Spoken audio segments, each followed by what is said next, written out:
Chaque dimanche à midi, l'actualité politique avec le Parisien David Doucan et BFM Business Edwige Chevrillon. Bonjour à tous les deux. Notre invité aujourd'hui est Ségolène Royal. Bienvenue. Vous êtes présidente de Désir d'avenir pour la planète. Je mentionne un livre, le dernier que vous avez écrit, Résilience française, sauvons notre modèle social. C'est aux éditions de l'Observatoire. L'actualité nous conduit dans la rue. Pour commencer, hier, les Gilets jaunes étaient de retour. Nouvelle journée de mobilisation. Cette semaine, vous avez donné une interview à nos confrères de l'Express. Elle n'est pas complètement passée inaperçue. Vous avez dit dans cette interview, avec moi, je vous cite, les Gilets jaunes n'auraient pas existé, jamais existé.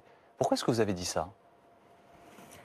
Parce que la faute initiale, qui est d'avoir mis un impôt sur les catégories les plus populaires, les petites retraites, les petits salaires, qui ont été obligés du jour au lendemain de payer la taxe carbone, c'est-à-dire l'instrumentalisation de l'écologie pour faire un impôt supplémentaire. Souvenez-vous, c'est ça qui a fait le début de la révolte des Gilets jaunes. Et parmi cette révolte, beaucoup de femmes qui ont des petites retraites et qui protestaient contre le fait de ne pas pouvoir boucler leur fin de mois après avoir travaillé toute leur vie. Donc c'est vrai que lorsque l'on a vu les premiers ronds-points, je l'ai dit d'ailleurs à ce moment-là, la bonne politique, la bonne décision politique aurait été immédiatement de retirer cette taxe carbone, d'admettre qu'il y avait eu une erreur d'appréciation. Vous savez, la politique, c'est agir, mais c'est aussi savoir s'adapter lorsqu'il y a une réaction légitime du corps social. C'était l'origine de la protestation. Et d'ailleurs, 6 mois plus tard, c'est ce qui a été fait. Oui, mais c'était l'origine de la protestation, cette taxe carbone. Mais ensuite, il y a eu une espèce d'agglomération, de contestation sociale générale. Bien au-delà de cette taxe carbone, les Gilets jaunes disaient quelque chose de ce qui traversait notre société, d'un mal-être pour certaines classes sociales. Bien sûr, mais vous savez, quand une crise sociale n'est pas résolue, beaucoup de choses viennent s'y greffer, y compris au fur et à mesure des manifestations, les casseurs. Et on met en avant les casseurs pour décrédibiliser la légitimité du mouvement social initial, sans y avoir répondu. Donc avoir mis tant de temps pour retirer la taxe carbone, c'est un manque de discernement. Et c'est la raison pour laquelle je dis cela, pour souligner que la politique, c'est aussi une capacité d'adaptation permanente en fonction de la façon dont les citoyens réagissent. Ce n'est pas un reproche, c'est le fait de se dire il y a une décision politique, peut-être qu'au départ, toutes les implications n'ont pas été examinées, mais quand le corps social réagit, il faut faire preuve d'empathie, de modestie, de regarder ce qui se passe et savoir rectifier très rapidement. Oui. D'ailleurs, c'est ce que j'avais fait lorsque j'avais retiré la taxe, la fameuse taxe, l'écotaxe. On me l'a reproché, mais vous vous rendez compte ? J'ai évité au pays des mois et des mois de manifestations et de blocages qui auraient coûté beaucoup plus cher que le rendement de l'écotaxe. Alors, réagir, bonjour Ségolène Royal, rectifier, c'est peut-être aussi ce qui va devoir se passer à Bordeaux. Que pensez-vous, Ségolène Royal, des nouveaux maires verts, en particulier à Bordeaux, Pierre Urmic, qui ne veut plus de l'arbre de Noël, parce qu'il ne veut pas voir d'arbre mort dans sa ville, et à Lyon, Grégory Doucet, qui considère que le Tour de France est machiste, polluant, ça ne l'a pas empêché de remettre le maillot vert hier à l'arrivée de l'étape. Que pensez-vous de ces nouveaux maires verts ? Alors, on pourrait penser que ces sujets sont secondaires par rapport à l'inquiétude de la crise sanitaire et de la crise économique. Mais ce qui est intéressant, c'est de voir, d'essayer de comprendre quel est le sens de ces décisions. Sur l'arbre de Noël, moi, ma première réaction, elle a été toute simple. J'ai réagi en tant que mère de famille, je me suis dit, mais j'ai eu tellement de bonheur à organiser le sapin de Noël de mes enfants que je ne vois pas au nom de quoi on va priver les enfants de ce bonheur de Noël. Et en plus, projeter, c'est quelque chose de mortifère. Si aujourd'hui tous les enfants se disent un arbre, c'est quelque chose qui est mort, mais les enfants ont quand même déjà beaucoup souffert là, avec le confinement, avec tout ce qui s'est passé.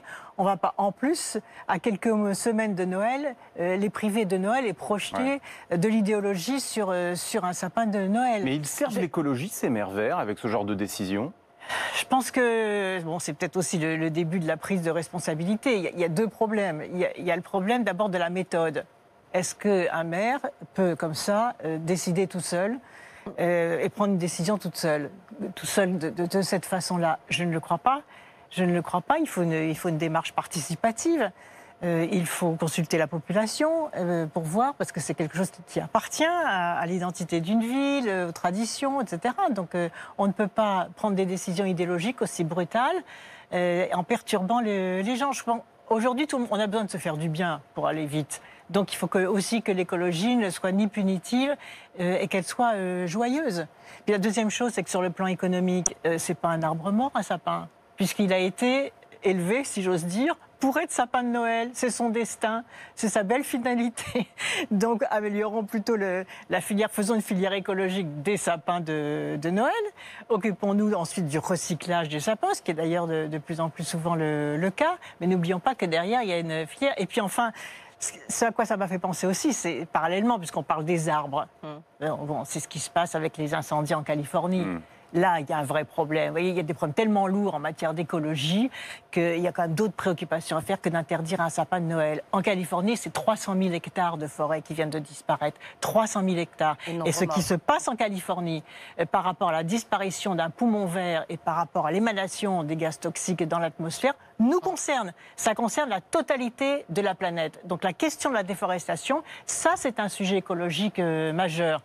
Et quand on voit que 175 entreprises s'étaient engagées à l'échelle planétaire, au niveau de l'Organisation des Nations Unies, après la conférence de Paris sur le climat, à cesser la déforestation et que 70% d'entre elles n'ont pas tenu parole, ça c'est un sujet majeur. La déforestation de l'Amazonie, ça c'est un sujet crucial et essentiel. Et surtout, nous sommes en mois de décembre, c'est le 5e anniversaire de la conférence de Paris sur le climat. Donc il est temps de faire des bilans et puis localement de prendre des décisions intelligentes, lourdes, pour lutter contre l'utilisation des gaz à effet de serre. Je change complètement de sujet. Je ne sais pas si vous avez vu cette émission quotidien avec Nicolas Sarkozy, où Nicolas Sarkozy fait un rapprochement entre les 10 petits nègres d'Agatha Christie et les singes. Est-ce que, on s'en souvient, vous êtes fortement opposé à lui, à son discours de Dakar sur l'homme africain qui ne s'est pas inscrit dans l'histoire. Vous avez demandé pardon au nom de la France, etc. Est-ce que vous diriez que Nicolas Sarkozy est raciste? Est-ce qu'il y a un fond de racisme? Je dirais que c'est consternant. C'est consternant et il y a quand même quelque chose qui est bien incrusté en lui. Qu'est-ce qui me fait dire ça? C'est qu'en 2005, Nicolas Sarkozy est ministre de l'Intérieur. Il fait voter une loi sur les bienfaits de la colonisation. Cette fameuse colonisation qui a été décrite par Aimé Césaire comme un ensauvagement. Parce que le mot ensauvagement, il vient d'Aimé Césaire. Il désignait les auteurs de la colonisation, les colonisateurs, en disant qu'ils sortent, et Aimé Césaire dit ils sortent de la civilisation en se livrant à la colonisation. Donc Nicolas Sarkozy a fait voter une loi sur les bienfaits de la colonisation. En 2007, il est président de la République. En juillet 2007, il va à Dakar et il ose dire aux Africains qu'ils ne sont pas entrés dans l'histoire, alors que l'on sait que le berceau de l'humanité, c'est l'Afrique. Lucie, c'est l'Éthiopie. Moi, j'ai vu Lucie, le squelette de Lucie, le vrai, dans le musée d'Addis Abeba, qui est conservé dans un tiroir. C'est extrêmement émouvant. C'est de se dire, ben voilà, nos racines sont en Afrique. Et, donc, et par ailleurs, les Africains, ils ont quand même participé à la libération de la France. Ouais. Ça aussi, c'est l'histoire des Africains. On ne les a pas bien traités en retour. Souvenez-vous le massacre des tirailleurs sénégalais.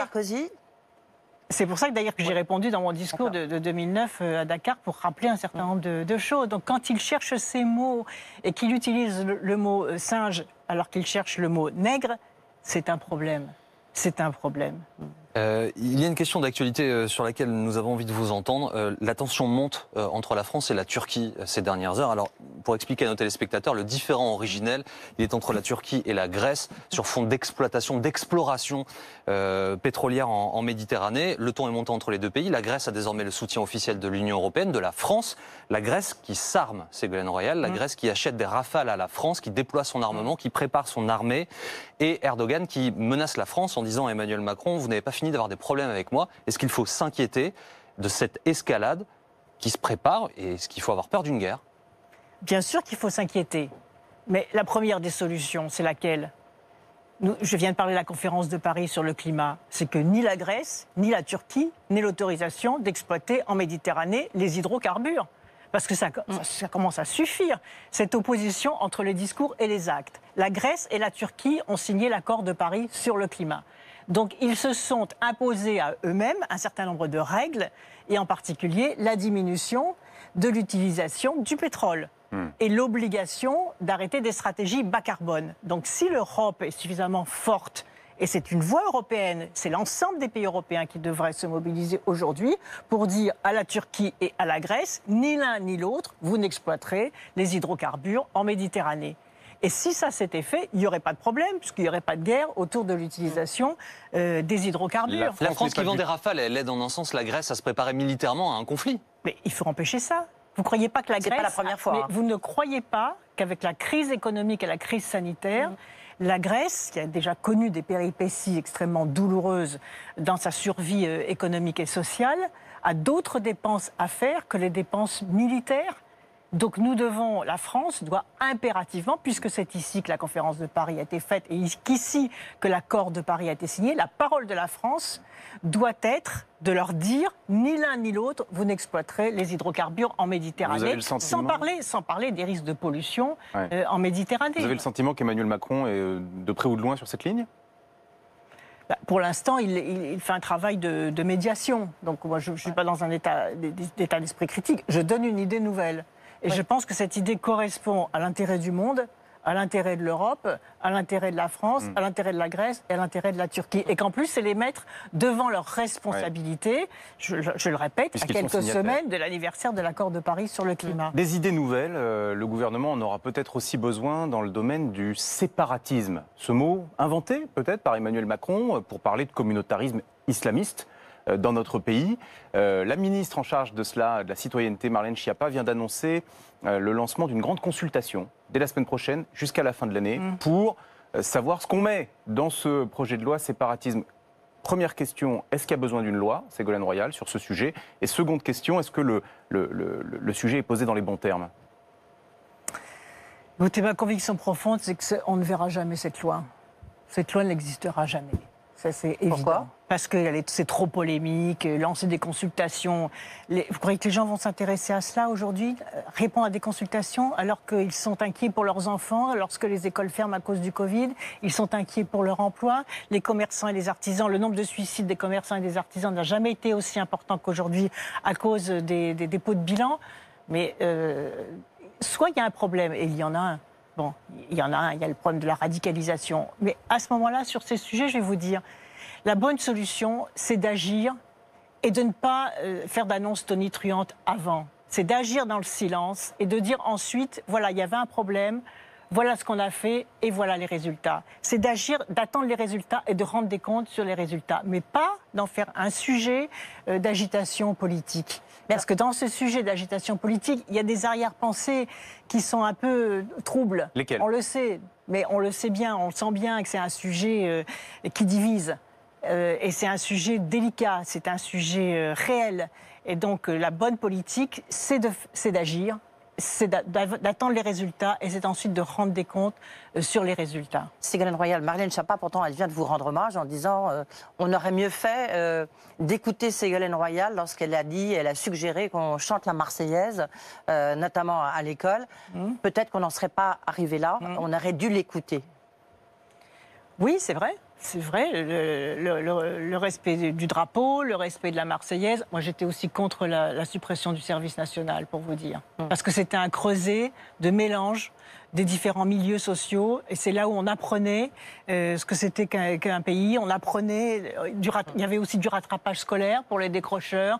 On apprenait un métier, on passait le permis de conduire, on apprenait l'hygiène, on apprenait le sport, on apprenait la dynamique collective. Voilà, c'était un lieu de restructuration et d'encadrement, notamment des jeunes qui n'ont pas eu la chance d'avoir cet encadrement. Vous voyez, le vrai problème, c'est un problème d'éducation. Les personnalités de gauche ne semblent pas à l'aise avec ces sujets. Pourquoi est-ce que ça semble être compliqué à gauche de dire il y a une forme d'islamisme radical, il y a une forme de ségrégation à certains endroits, il y a un séparatisme. Pourquoi est-ce que la gauche n'est pas à l'aise de manière générale avec ça? C'est pas que la gauche n'est pas à l'aise, c'est qu'elle ne veut pas que ce sujet prenne le pas sur la question sociale. Parce que vous voyez, les milieux radicalisés, souvent ce sont aussi les milieux déscolarisés. où les gamins ne sont pas encadrés, où il n'y a pas eu de famille structurante, où il n'y a pas eu de culture, où il n'y a pas eu d'éducation sur ce que c'est que la République. Mais du coup, il y a des gamins qui n'ont pas eu de chance, c'est pas vos enfants ni les miens qui vont être radicalisés. Vous voyez ce que je veux dire? Pardon, mais ça arrive, hein, je suis désolé, oui, il ne faut pas faire de généralité, on a vu tout profil de personnes radicalisées. C'est quand même dans les quartiers populaires, là où il y a aussi de la misère sociale, ce qui n'est absolument pas une excuse dans ce que je vous dis, parce que moi je pense, y compris dans le plan de relance, qu'il faut faire davantage pour les jeunes. Et que l'oisiveté est la mère de tous les vices. On le sait. Bon, donc il faudrait qu'aucun jeune soit sans solution. Soit il est à l'école, soit il est en formation professionnelle, soit il est dans un travail d'intérêt général, soit il est en formation, soit il est dans un camp sportif ou quelque chose qui lui permet d'épanouir ses talents. Mais chaque jeune doit pouvoir identifier quels sont ses talents pour reprendre l'estime de lui-même s'il a été en échec scolaire et pour être remis debout sur des rails qui continuent à le tenir debout et à lui faire comprendre quelles sont les limites et quels sont ses droits et ses devoirs. Avec l'objectif qui est l'emploi. Avec l'objectif qui est l'emploi. À la fin, c'est l'emploi dans ce contexte. Et la formation, bien sûr. La formation pour acquérir un emploi. Dans ce contexte-là, Ségolène Royal, je m'adresse à nouveau à l'ancienne ministre de l'écologie, ancienne ambassadrice des pôles. Est-ce qu'il faut bloquer la 5G dans notre pays ? Ou bien est-ce qu'il faut, à un moment donné, dire, bon, allez, tout ce qui peut innover, permettre de créer de l'activité, de la croissance, dans l'état où nous sommes, on dit banco. Vous savez, là aussi, il faut revenir au grand principe. Il ne faut jamais être contre un progrès technologique. La vraie question, c'est de savoir ce que l'on en fait. Hein, science sans conscience. Les objets connectés, science sans conscience n'est que ruine de l'âme. Donc, un progrès technologique, on en fait le meilleur ou la pire des choses. Donc, l'intelligence humaine est capable à la fois de faire des progrès technologiques, mais elle doit être capable aussi, et c'est en mettant de côté la question du profit immédiat, d'injecter aussi de l'humanité dans tout progrès technologique. Et donc la vraie question, elle est là. Si on arrête les progrès technologiques, on n'est pas à la hauteur de notre devoir d'humain. Donc l'humanité, elle se construit aussi par rapport à ce que l'on fait, au sens que l'on donne à tous les progrès technologiques. Est-ce que je ne sais pas si vous avez lu le livre de Nicolas Hulot qui dit de toute manière que lorsqu'on est ministre de l'Environnement ou de la Transition écologique, on ne peut rien faire, on est barré par la technostructure, on est barré par Matignon, tous décident à Matignon, voire à l'Élysée. Vous êtes d'accord avec lui ? Non, je ne peux pas être d'accord avec ça, mais au moins ça a le mérite de la franchise, ce qu'il dit. D'ailleurs, c'est différent. Ce qu'il dit maintenant est différent de ce qu'il a dit à la sortie du gouvernement. Et ça m'a fait plutôt plaisir d'entendre ce qu'il dit aujourd'hui. Car à la sortie du gouvernement, il a critiqué la politique précédente, la mienne, en gros, en disant que l'objectif, par exemple, il disait à ce moment-là, non mais l'objectif de diminution de la part du nucléaire n'est pas réaliste. Donc il l'a repoussé dans le temps. Ouais. Et aujourd'hui, il dit, on m'a imposé le report dans le temps de la limite de la diminution de la part du nucléaire, mais j'aurais voulu, moi, Nicolas Hulot, ne pas renoncer. Il dit, on m'a fait renoncer au crédit d'impôt de transition énergétique. On va y revenir, oui. On va y revenir, effectivement.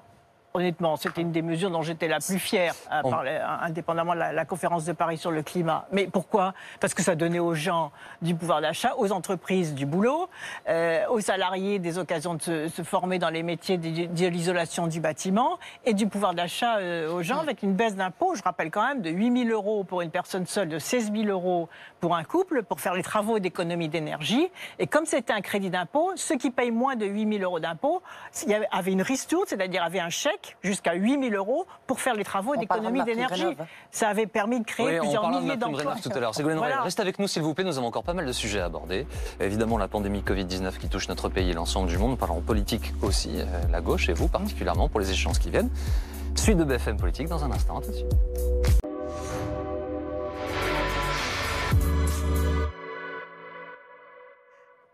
La suite de BFM Politique en direct sur BFM TV avec Edwige Chevrillon de BFM Business, David Doucan du Parisien. Notre invité est Ségolène Royal. Parlons de cette pandémie Covid-19, s'il vous plaît, Ségolène Royal. On apprend ce matin qu'il y a un nouveau cluster dans un établissement médico-social dans l'Aveyron. 53 résidents, 4 hospitalisations, une vingtaine de personnel qui est bloqué sur place. Et face à cette pandémie qui inquiète la France, le Premier ministre a pris plusieurs mesures. Pour résumer les choses, priorisation des tests pour ceux qui en ont besoin a priori plus rapidement, baisse de la durée d'isolement de 14 à 7 jours et un pouvoir supplémentaire au préfet qui pourra en prendre des décisions.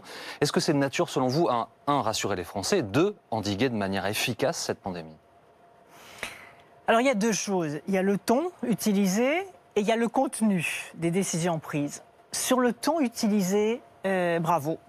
bravo. Je dis bravo au gouvernement. Pourquoi? Parce qu'on est passé, et je l'ai suffisamment dénoncé pour ne pas le reconnaître aujourd'hui, on est passé d'un discours infantilisant, répressif, méchant même, à un discours de responsabilisation et de non-infantilisation. Et ça, je pense que c'était de la part du gouvernement, ça c'est de la politique. C'est-à-dire qu'il a pris sa distance avec les experts, qui d'ailleurs ne sont pas tous d'accord les uns avec les autres, parce que les disputes entre experts, il faut quand même aussi le dire, il n'y a pas d'un côté les experts qui savent tout et les politiques qui sont bons à rien. Là, il y a une décision politique qui est de dire nous prenons nos distances par rapport à ce que nous entendons. Nous le prenons bien sûr en considération, mais nous estimons qu'aujourd'hui, les Français sont suffisamment matures pour faire preuve de responsabilité. Et d'ailleurs, c'est le cas. C'est le cas. Regardez, partout, les Français mettent leur masque, se lavent les mains, tiennent la distanciation sociale. Et c'est bien la raison pour laquelle le Covid est beaucoup moins meurtrier qu'avant. Pourquoi? Parce que le masque, c'est finalement le confinement individuel. Et pour avoir demandé, moi, avoir été hostile au confinement et demander le port du masque dès le mois de février, je dis aujourd'hui que le gouvernement utilise la bonne parole parce que... Aujourd'hui, ce qui serait très dangereux, c'est de continuer à faire peur aux gens. Alors, oui, mais alors pardon, parce que, excusez-moi David, mais l'épidémie n'est pas terminée. Hein. Le gouvernement est très inquiet, veut éviter un reconfinement général. Ces mesures, vous en pensez quoi, Ségolène Royal, pour reprendre ma question? Alors, il y a des mesures qui sont bonnes, d'autres qui peuvent... comment dirais-je, être précisé au cours des jours qui viennent, mais c'est plutôt intelligent, au lieu de dire nous avons la science infuse, voilà tout le monde s'enferme chez soi, etc., ou d'avoir des injonctions généralisées sur l'ensemble du territoire, alors que les identités territoriales sont différentes, que les entreprises sont différentes, que les secteurs économiques ne sont pas tous touchés de la même façon. C'est intelligent d'accepter, ben oui, qu'il y a une part de délai d'adaptation des décisions. Je vais vous donner quelques exemples. Sur l'école, par exemple, en Allemagne, le port du masque des enfants n'est pas obligatoire. Donc vous voyez que, même d'un pays à l'autre, l'Allemagne qui a le moins de décès du Covid n'a pas rendu le masque obligatoire à l'école. Donc vous voyez qu'il y a des décisions qui sont différentes d'un pays à l'autre. Mais pour l'école, par exemple, ce qui serait bien, c'est que le gouvernement puisse dire ce qu'il faut faire quand un enfant ou quand un adulte est positif. Certaines écoles ferment la totalité de l'école, d'autres ferment la totalité des classes, etc. Je pense qu'il ne faut rien fermer du tout, puisque c'est l'intérêt d'avoir des tests de dépistage. Si on adopte les mêmes règles de répression et de refermeture, alors même que nous déployons aujourd'hui les tests, ça n'a pas de sens. Donc, là aussi, il faut maîtriser les choses, ne pas écouter ceux qui nous disent ne vous voyez plus en famille. Oui, alors justement, à cet égard-là. On rentre en famille, on est dans les transports en commun, on est dans l'entreprise. Il faut arrêter de faire peur aux gens et de lancer sur les médias les injonctions contradictoires. Est-ce que selon vous, les experts parlent au gouvernement et que le gouvernement décide. Mais les experts qui font des tribunes, des ceci, des cela, pour donner des leçons, je vois même un ancien directeur de la santé qui donne des leçons au gouvernement, mais c'est extravagant, qui donnent leurs conseils au gouvernement. Ensuite, il y a une délibération, il y a un travail collectif et il y a une dimension d'adaptabilité locale. Mais là aussi, il faut un petit peu l'encadrer, parce qu'il ne faudrait pas que certains préfets plus répressifs que d'autres ouvrent le parapluie, si j'ose dire, se mettent à fermer les bars, etc., sans règles collectives. On comprend bien votre agacement vis-à-vis des experts, des scientifiques, de cette tribune qui nous demande de ne plus nous voir en famille. Mais malgré tout, est-ce que le gouvernement, dans son organisation des tests, la stratégie tester, isolé. Vous dites bravo, là aussi? On a fait tellement de tests qu'on ne sait plus quoi faire, que les résultats mettent 7 jours, 10 jours à Paris, même plus d'une semaine pour obtenir le résultat, ce qui fait que le test n'a plus aucun intérêt. Vous avez raison. Là, vous dites bravo aussi? Non, vous avez raison. Il y a eu, comment dirais-je, un lancement tous azimuts des tests. D'ailleurs, à la décharge du gouvernement, il faut dire que les Français sont quand même très civiques, très citoyens, parce qu'ils sont allés se faire tester massivement.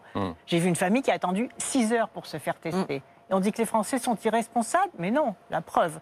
Donc aujourd'hui, je crois que les choses vont être réajustées. C'est la technique dont je vous parlais à l'instant. Il faut un réajustement des choses par rapport aux décisions qui sont prises, c'est-à-dire que les tests soient réservés soit aux professions les plus exposées, soit aux personnes qui ont déjà un certain nombre de symptômes. Mais espérons tous ensemble que les tests salivaires vont arriver et les tests plus rapides, parce que ça simplifiera les choses. Edwige. Mais si vous avez à la fois les tests, l'isolement, alors j'entends dire aussi que ce serait été une faute de réduire la durée d'isolement de 14 à 7 jours. Mais pas du tout. C'est une très bonne décision de réduire à 7 jours. C'est pas du tout un signe de laxisme. C'est tirer la conséquence de l'efficacité d'un dispositif qui permet à la fois de tester et d'isoler. Mais n'oublions pas, se laver les mains, etc. La partie isolement est totalement en faillite. Qu'on n'aura pas... Ségolène Royal, vous savez que les gens ne s'isolent pas. C'est-à-dire que nous n'avons aucune capacité... Le Premier ministre, lui, le fait parce que tout le monde le regarde, mais nous n'avons aucune capacité de vérifier si les gens s'isolent vraiment. Les hôtels ont été ouverts derrière chaque citoyen. Et c'est pour ça qu'il faut continuer à faire appel à la responsabilité. C'est-à-dire que comme on est passé d'un État répressif où on mettait des procès-verbaux, on traitait les gens comme des enfants, un État de responsabilité, faut un petit délai d'adaptation. Moi, je suis sûre que les gens vont être très responsables. Ségolène Royal, dans un instant, on va parler du plan de relance. Juste une question. Est-ce que vous estimez que la situation économique a été telle qu'en fait, c'est passé devant peut-être une priorité sanitaire, voire aujourd'hui devant une transformation environnementale? Est-ce que tout est fait aujourd'hui pour que l'économie reparte, que l'emploi, que tout le monde trouve un job, etc. Est-ce que c'est le totem d'aujourd'hui? Je dirais même que c'est lié. Il n'y a pas le sanitaire d'un côté, l'économique de l'autre et le reste. C'est-à-dire que quand on souffre de l'isolement, quand on souffre de la peur du sanitaire, on est moins efficace au travail. Et donc, il faut redresser la totalité des secteurs avec la même énergie. Et donc la relance économique, ça c'est un signal positif. Et pour en revenir d'ailleurs à la question sanitaire, vous avez vu, il y a quand même aussi de bonnes informations. C'est-à-dire que le retour de l'hygiène, du lavage des mains, le masque et la distanciation ont fait baisser considérablement les autres infections pulmonaires, respiratoires. La grippe sera moins importante. Il n'y a plus de gastro, enfin beaucoup moins de gastro. Donc vous voyez aussi que l'état d'hygiène personnelle des gens a aussi des bons effets. Est-ce que là aujourd'hui, sur la question économique, tout est fait pour l'économie aujourd'hui? Là, je dirais que le gouvernement devrait faire plus fort et plus vite. Alors justement, entrons dans le détail, parce que France relance 100 milliards d'euros. On pourrait dire c'est très fort, on pourrait dire c'est très vite, on pourrait dire c'est ciblé. Justement, est-ce que c'est suffisamment ciblé? Est-ce que c'est fléché correctement tout cet argent? 100 milliards d'euros. D'abord, ça doit être plus rapide. Vous voyez, l'Allemagne a injecté son plan de relance pendant le confinement. Donc ça doit être plus rapide. On parlait tout à l'heure des travaux d'isolation. Quel dommage que ça n'ait pas été lancé dès la fin du confinement, puisque les commandes de travaux auraient pu partir à ce moment-là. Il y avait un problème de chantier. Mais pas du tout. Oui, mais c'est long. Les commandes, les appels d'offres, les marchés publics, même pour les gens étaient chez eux, donc ils auraient pu justement suivre les travaux, etc. Là, nous sommes maintenant à 3 mois de l'hiver. Les travaux, ça y est, le délai est passé. Donc, le timing en économie est très important. Cet argent aurait pu être injecté tout de suite. On aurait pu le faire sans passer par le vote du budget? Mais bien sûr.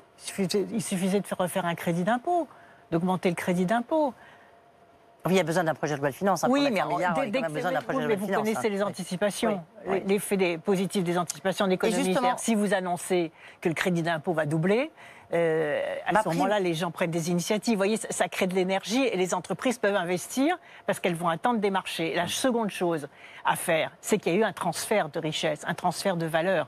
Quand on voit que des entreprises comme Amazon, donc les GAFA, se sont enrichies considérablement, mais aux dépens, elles ne se sont pas enrichies comme ça par le miracle, aux dépens du commerce de proximité, de l'artisanat de proximité, des PME de proximité. Vous voyez, donc il y a eu un transfert de valeur. Donc, à mon avis, la priorité, c'est de relancer la consommation populaire rapidement. Là, on ne voit pas encore de décision opérationnelle. L'Allemagne a baissé, par exemple, la TVA sur les produits de première nécessité. France relance. Et puisqu'on parlait du gilet jaune tout à cette question de la TVA, pardon, Ségolène Royal, il a dit le taux est plus élevé que chez nous. On va pas dire aux restaurateurs on vous l'augmente pour vous la rebaisser, quoi. Non, mais même les produits de première nécessité, les produits alimentaires dans les supermarchés, etc. Le taux de TVA pourrait être baissé. La stratégie du gouvernement, c'est un choc d'offres, pas un choc de demande. Il l'assume d'ailleurs. Est-ce que vous pensez, Ségolène Royal, mais ça c'est une faute. Est-ce que vous pensez, c'est pas équilibré. Il faut aussi un choc de demande puisqu'il y a de l'épargne. À cet égard, sur une question précise, que de baisser les impôts de production des entreprises, 20 milliards dans les 2 prochaines années, est une bonne mesure? Je pense qu'il faut des contreparties. Et je pense qu'il faut des discussions avec les partenaires sociaux. On revient au débat des contreparties. Sous le quinquennat Hollande, ça avait déjà été un sujet majeur. Elles n'ont pas été faites, les contreparties. Et puisqu'on parlait des jeunes tout à l'heure. Mais ça existe, les contreparties. C'est très faible. Un entrepreneur, il ne peut pas s'engager à embaucher. Des contreparties positives. Il ne s'agit pas des contreparties punitives, c'est des contreparties positives. C'est quoi les contreparties positives? C'est par exemple l'investissement dans les énergies renouvelables et dans les économies d'énergie. C'est-à-dire dire à chaque entreprise qui sera aidée, vous devez avoir un plan bas carbone dans votre entreprise. Donc il y aura une dynamique entre les commandes des particuliers pour les travaux d'économie d'énergie. Si on remet le crédit d'impôt aux particuliers et si on baisse les impôts aussi aux entreprises, il faut en contrepartie qu'elles investissent dans les entreprises stratégiques dans le domaine énergétique, par exemple. Donc, ça crée des emplois en France. Et puis, deuxièmement, c'est l'emploi des jeunes. Il faut dire aux entreprises, en fonction de leur nombre de salariés, un pourcentage de jeunes en apprentissage, en formation en alternance, obligatoire, parce que c'est comme ça aussi qu'on sortira de la crise économique, c'est en remettant les jeunes au travail. Et moi, je souhaiterais aussi que l'État lance des grands chantiers d'investissement pour remettre les jeunes au travail, y compris sur ces travaux d'économie d'énergie. Vous voyez, ça aurait du sens. Vous avez été au second tour de l'élection présidentielle. David Doucan me disait en préparant cette émission, il est petit le club déjà, qui a été au second tour de l'élection présidentielle. Il y en a une autre qui arrive, évidemment. Est-ce que vous avez envie d'être candidate? Est-ce que vous avez envie d'incarner ce que doit être la gauche pour ce rendez-vous primordial? Vous savez, en politique, il y a plusieurs critères d'action ou de déclaration. Il y a le bon moment de le faire. Et je pense qu'aujourd'hui, ce n'est pas le bon moment. C'est normal. Je vous interroge sur votre envie et pas sur le fait que vous allez le faire. Mais ce n'est pas une question d'envie, la politique. Vous savez, c'est tellement... Ce sont des échéances... Si je suis devant vous, c'est que je continue en politique. Sinon, je serais parti dans le privé, gagner de l'argent dans le privé, etc. Comme on fait des politiques, des responsables politiques. Ce n'est pas du tout un reproche. Qui vont valoriser leur talent dans d'autres secteurs privés. Parce que, voilà, c'est un moment de vie. Moi, je suis là devant vous. Je continue à travailler, à réfléchir. Et si le moment est venu, je peux être utile à mon pays, je le ferai. Pourquoi? C'est une raison toute simple. Je ne veux pas, lors du résultat de l'élection présidentielle, me dire, ben voilà, Marine Le Pen est élue, et j'ai pas bougé, et j'ai rien fait, et j'ai pas aidé un mouvement ou à la redéfinition d'un horizon pour la France. Pour la France, pour la gauche? Pour la France. Est-ce que vous sentez, Ségolène Royal, dans le pays en ce moment, un désir de Ségolène Royal? Mais je pense qu'il est trop tôt. Et puis le désir se construit au cours d'une campagne, en fonction de ce que l'on dit, en fonction des personnalités que l'on peut rassembler, en fonction de la façon dont les citoyens se projettent vers un horizon éclairé, en fonction du fait de savoir si on est capable de réincarner les jours heureux qui doivent revenir en France. Il faut retrouver les jours heureux, comme on disait à la Libération. C'est ça le principal projet pour la France. Donc, bien sûr, ça dépasse aussi les clivages politiques. Ma famille politique, c'est la gauche, c'est l'écologie, c'est la démocratie participative, c'est l'ordre juste, c'est la nation, c'est la République. Enfin, vous connaissez les fondamentaux de mon engagement politique depuis toujours. Et ces engagements politiques, cette expérience politique dont on a aussi besoin avec d'autres, si un jour je peux la mettre au service des jours heureux pour la France, je le ferai. Les jours heureux. Si ça ressemble à un slogan de campagne, presque, les jours heureux pour la France. Non, parce que c'est pas anecdotique. Non, mais c'est pas anecdotique. Quand j'entends d'un côté ceux qui disent, vous voyez, il y a des ambitions présidentielles. Mais heureusement qu'il y a des candidats à l'élection présidentielle.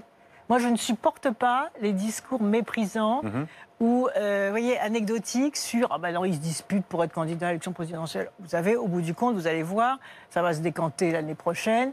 On ne sera pas nombreux sur la place politique de... Vous dites « on », hein. Oui, vous dites « on », c'est Ségolène Royal. Parce que je suis porteuse d'un mouvement, d'un courant de pensée.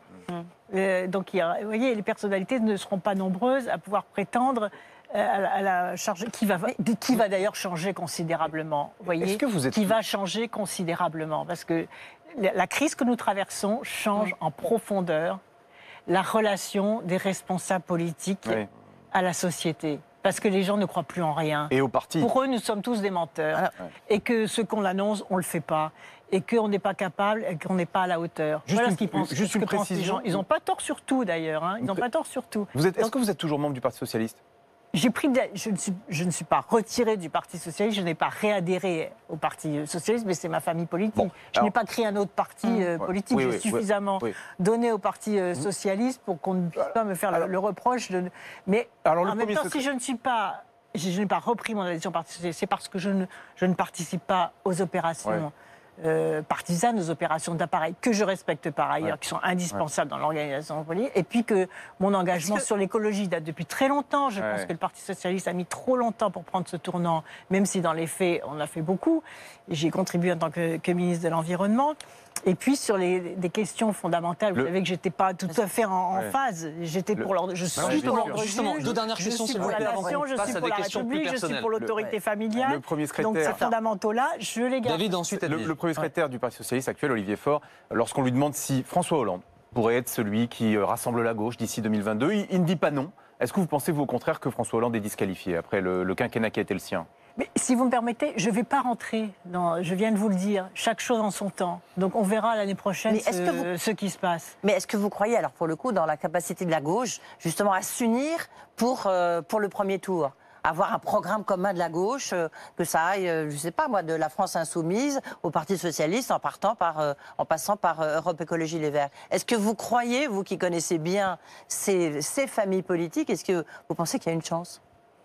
Mais c'est non seulement indispensable. Oui, mais est-ce que vous pensez que c'est possible ? C'est indispensable. Mais je dirais même au-delà. Ce n'est pas uniquement l'union des gauches qu'il faut faire, l'union des gauches et des écologistes. C'est au-delà. C'est l'union des humanistes. C'est l'union de celles et ceux qui pensent aujourd'hui que les crises auxquelles nous sommes confrontés ont remis en avant un certain nombre de valeurs qui étaient jusqu'alors méprisées, vilipendées, considérées comme des valeurs du passé, comme la question de l'hôpital public, celle des services publics, celle de la fraternité entre les uns et les autres, celle de la justice fiscale. Vous avez vu, Edwige Chevrillon, vous avez vu l'étude de l'INSEE qui vient d'être publiée sur l'un des économistes de l'INSEE, absolument, deux économistes sur l'accroissement des inégalités. Le gouvernement doit se saisir de ce rapport et dire ce qu'il va faire. Sinon, le délitement du lien républicain va s'accélérer. Il n'y a pas que le séparatisme, il y a aussi le séparatisme social, voyez. Et quand le gouvernement lit ce rapport, il doit réagir. Quand il lit que ces réformes fiscales ont dramatiquement creusé les inégalités en supprimant l'ISF, en faisant en baissant l'impôt sur les revenus du patrimoine financier, et en augmentant les impôts, la CSG par exemple sur les retraites, le compte n'y est pas. Donc ça c'est un vrai sujet. C'est un sujet c'est un sujet pour la gauche bien évidemment, mais au-delà pour les courants humanistes qui pensent qu'il n'y a pas d'ordre sans justice. C'est l'ordre juste. Il n'y aura pas d'ordre sans justice. Donc faisons l'un et l'autre en même temps. Nous allons passer à la dernière séquence de cette émission. C'est une nouveauté depuis la rentrée. Des questions un peu plus personnelles sont les 5 dernières minutes.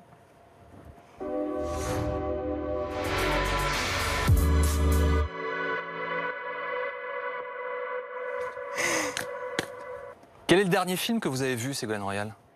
Alors j'en ai vu 2, parce que j'ai eu la chance d'aller au festival du film américain, qui était couplé cette année avec le festival de Cannes. Donc j'ai vu 2 films. J'ai vu le film d'ouverture, Peninsula, de l'américano-coréen, comment il s'appelle, Yeo Sang-ho, j'ai du mal à le prononcer. C'est dur à dire. Hein. Et d'ailleurs, qui donne une image, d'ailleurs tous ces films américains là, montrent une image de l'Amérique qui se cherche, d'une Amérique paupérisée, qui fait aussi beaucoup réfléchir par rapport à la civilisation occidentale. Et puis j'ai vu, pour rire, les 2 Alfred, avec Sandrine Kiberlin et les frères Podalides. Très amusant, très drôle. Oui. Et quel est le dernier album que vous avez téléchargé, que vous avez acheté ? Moi, j'ai un album culte que j'écoute régulièrement, c'est très classique. C'est l'intégrale des symphonies de Beethoven, dirigée par Philippe Jordan. Donc voilà, chaque fois que j'ai un espace... Personnel politique et très musique classique. Mais le matin, pour se donner de l'énergie, c'est Kenji. Ah oui. Kenji. Beaucoup d'énergie. Est-ce qu'il y a une destination qui vous fait rêver ? Si je vous dis demain, là, vous pouvez partir en vacances, vous allez où vous voulez, vous allez où ? Pas particulièrement, non. Je pense que la France est magnifique déjà. Heureusement, les Français l'ont redécouverte. Ça, c'est aussi, vous voyez, c'est un des aspects positifs aussi. Tout n'a pas été négatif dans cette pandémie. période. Il y a eu beaucoup de souffrances qui ne sont pas d'ailleurs prises en charge, mais il y a aussi des signaux durables de proximité. Qu'est-ce qui vous rend heureuse, Ségolène Royal? Beaucoup de choses me rendent heureuse. Ça, c'est très personnel aussi. Ouais. C'est quand les gens que j'aime sont heureux. C'est ça ce qui est important. Le bonheur de la vie, c'est de sentir l'harmonie autour de soi, c'est d'être en paix avec soi-même déjà, en harmonie avec soi-même, se réaliser. Et quand on se réalise, ceux qui sont autour de vous aussi reçoivent ce bienfait. Et donc quand ils sont heureux, notamment mes enfants, bien évidemment, ça c'est ce qu'il y a de plus précieux au monde. Une dernière question, s'il vous plaît, que je pose tous les dimanches. Où est-ce que vous serez dans 2 ans? Et vous? Moi, je serai sans doute là ou ailleurs, mais peut-être que moi aussi. Où serez-vous? Invitez-moi dans 2 ans. Peut-être. Et Si je vous invite dans 2 ans, vous reviendrez alors. Voilà. Où que vous soyez. Donc vous serez encore en politique, c'est ça que Le rendez-vous est pris alors. Pour la Le campagne. rendez-vous est pris. Merci beaucoup Ségolène Royal d'avoir été Merci à avec vous. nous. Merci Edwige, merci David. Merci. On se retrouve la semaine prochaine dimanche, À dimanche. Pour BFM Politique à midi évidemment. Moi je vous donne rendez-vous tout à l'heure à 18h pour BFM TV. À tout à l'heure.